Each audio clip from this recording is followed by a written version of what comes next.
call me Rafi or Akmal. And right now I'm studying in Teknik Bandung, majoring in informatics engineering.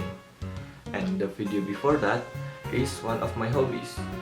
And my other hobbies is playing games and reading, because I like read some stories in novel or something like that. And I always interested in technology. Why? Because I kind interested in how computers work, or how to use software, something like that. And my skill are in basic animating and basic programming. In the future, I like to become a game developer. Why? Because I want to create something that someone can feel something. Is it stories, experience, or just as basic as gameplay? The next is my perspective in the future. That is simple. Technology is always growth, and I want to be part of that growth. Not just following trends, but creating something meaningful with it.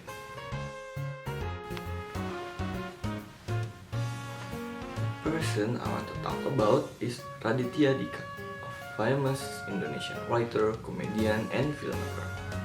His verse became popular from his book Kambing Jantan, which was based on his funny and awkward real-life experience. Later, he became a YouTuber, a director, and a stand-up comedian. I didn't read his book completely, but I watched some of his talk or interview. What inspires me is how he uses humor and honesty to tell stories. He can turn something embarrassing or painful into something meaningful and fun. Physically, Raditya Dika is short, has a round face, and often wears glasses. But what makes him stand out isn't his appearance, it's his personality. He's smart, creative, and brave enough to show his awkward side. He's also a perfectionist when it comes to his projects, and that really inspired me as someone who also works with creative ideas. His motivation, from what I understand, is to show that anyone can make a story from their own life, that we don't have to be someone else to be interesting. So here's my PME chart. My opinion is Raditya Dika shows that creativity doesn't need to come from big events. Sometimes the most relatable and simple things are connect us the most.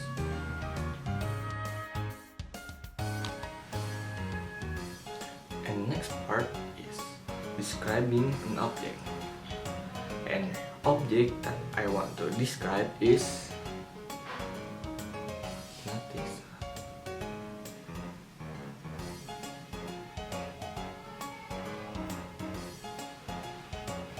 this is the camera that I use to record this. So this is the camera that I want to describe. A Canon DSLR 700D EOS. This camera uses a lens socket and have a different modes with lens in 18 millimeters and 55 millimeters. And this camera is touchscreen. You can control a sort of thing like ISO with a touch. You can set a button here like this shutter videos to make the video start, and then this is zoom in zoom out, but it's not really affect the photo, it just is being zoom out, and this is to turn this. This is some like the aperture, and this is just like a joystick set up, right, down, left, and this one is to see what have you recorded. And this is how to delete it.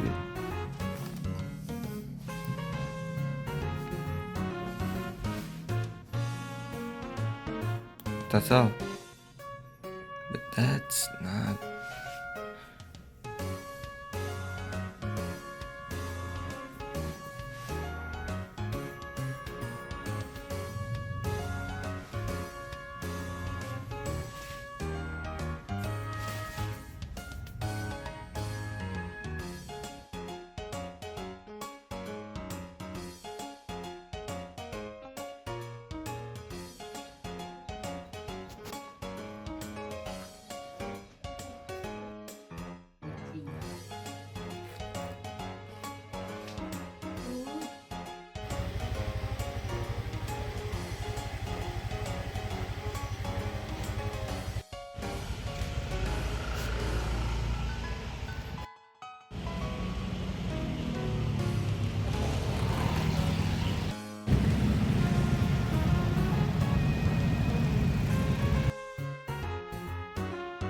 Okay, I'm gonna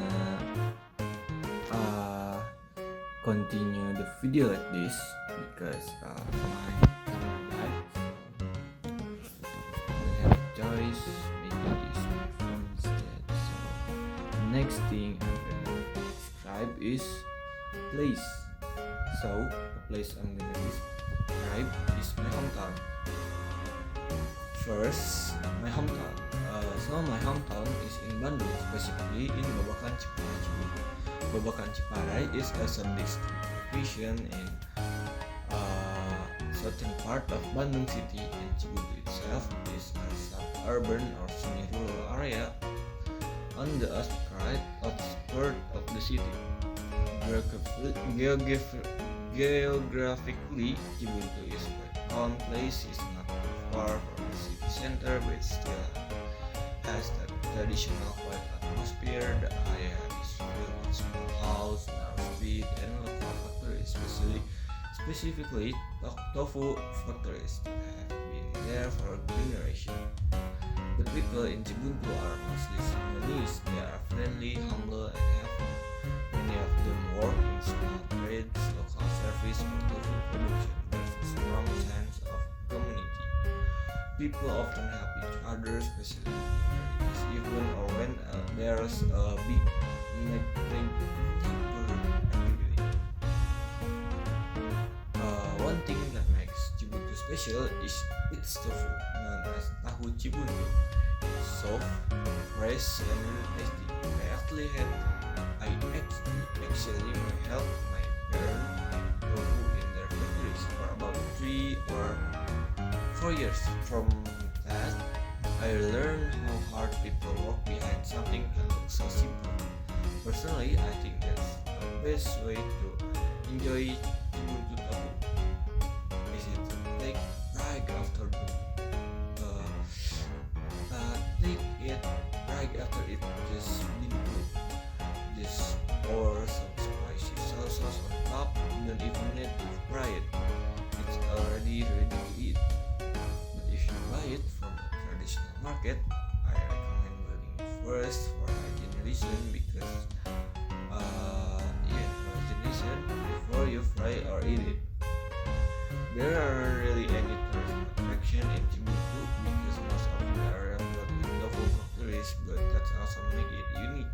The smell of fresh tofu and the sound of production machine are something really nice if you visit there.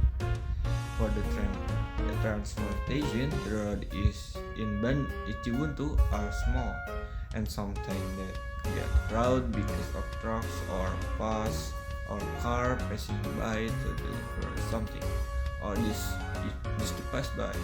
It can be a little jammed, but it's a part of daily life there. most activity revolve around the tofu industry. People wake up early in the morning to start production, boiling soybeans, grinding them, pressing tofu, and delivering them to market. But during Ramadan, there's a big bazaar near Al-Kholas of Mosque, where local people set up food stall or baking fairs. The whole neighborhood becomes lively and full of delicious smell. There aren't any big landmark or iconic building in Cibuntu, but the Cibuntu tofu itself is iconic enough to known to people even outside the area. The most unique thing about Cibuntu is its tofu tastes different from anywhere else. Some people say even if a skilled tofu maker from Cibuntu moves to a place, the taste will never be exactly the same.